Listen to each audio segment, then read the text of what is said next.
Hi, boys. And Charlene.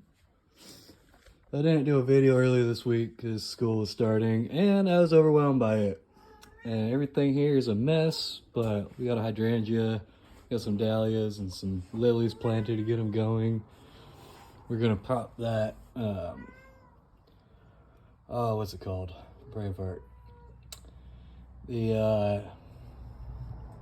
a Christmas plant. Anyhow, it'll come to me in a minute.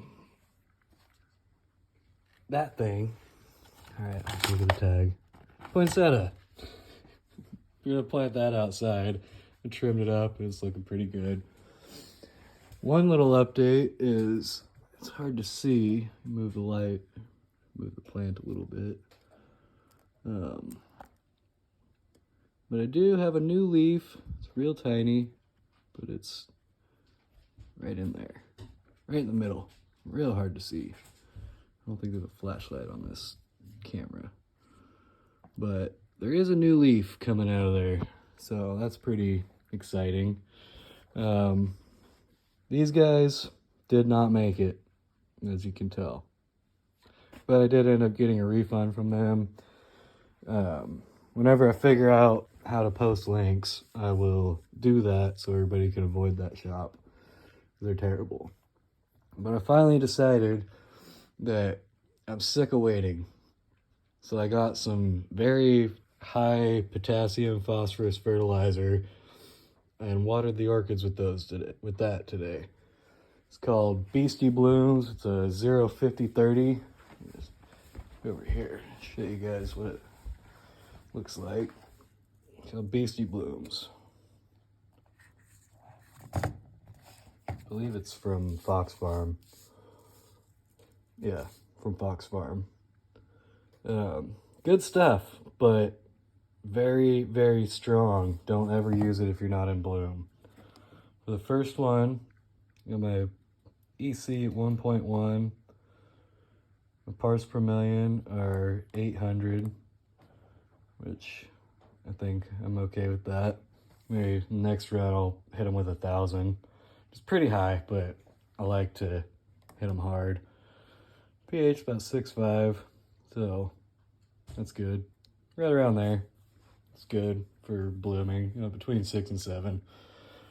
And these things, real handy tool to have. About $300, worth every penny. But so since this isn't a foliar feed, and the way I have my orchids set up, I can't just place the pot in a bucket and let them soak for a while. So what I did was I sprayed them down with just regular pH water, and I keep the water about 70 degrees.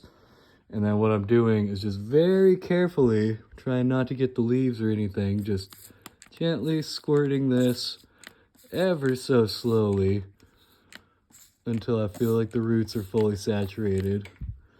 And then I let them sit for a few minutes. I'm doing it again just to make sure they really get it good. But just very, very gently, doing a little at a time so it doesn't drip on the lower leaves. And hitting each one of them just super carefully. Nice and slow. Just to gotta really get it in there. And like I'm not giving the vanilla any of this because it's still working on rooting. Slow and steady wins the race. But my Cattleya hybrid, I could soak it, but that would waste a lot of fertilizer, and that stuff's not cheap. So I'm just doing the same thing. Watered it with water just to get it going. You can see how green those roots are. A real easy way to tell when you need to water your orchids is those roots, not the air roots. The air roots are always going to be white, but the regular medium roots, medium as in typically it'd be soil for most plants, but bark and sphagnum for orchids.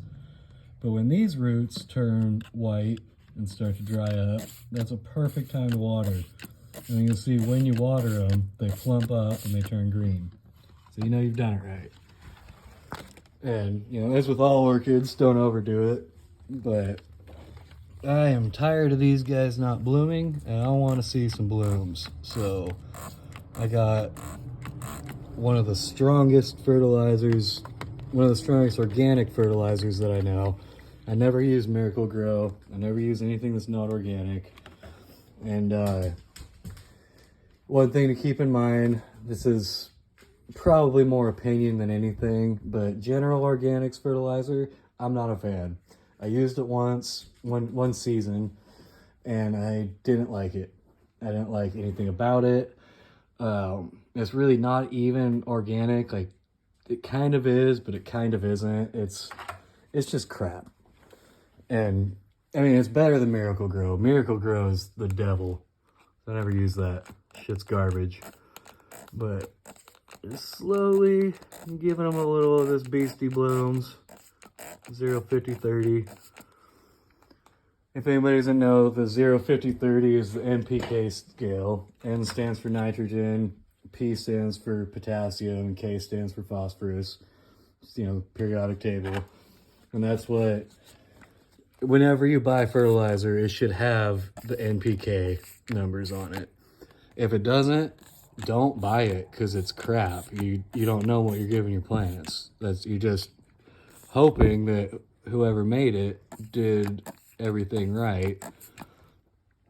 And I just, you know, it works for some people.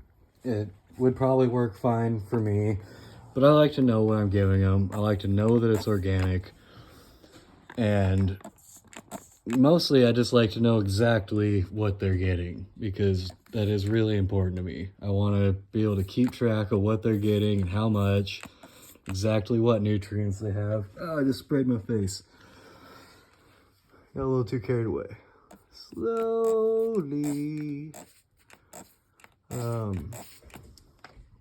But we'll see how this does. On Sunday, I will actually, or Monday, I will actually do the morning video. Probably when I get done with school. I only have an hour. So, yeah, we'll see what kind of progress they make in the next 4 days with this. And hopefully it's good. These are my poppy seeds that are just failing miserably. Hopefully something comes out. I think it's just too cold for them, and I don't have my heat mat for seedlings. So if it fails, no big deal. I have thousands of the seeds. They're dirt cheap. And I will just try again when the weather's warmer and I can just do them outside in the greenhouse.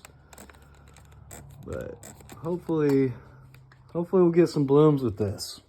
Because it hasn't been that long, but I'm already tired of waiting. I want to see these things blooming.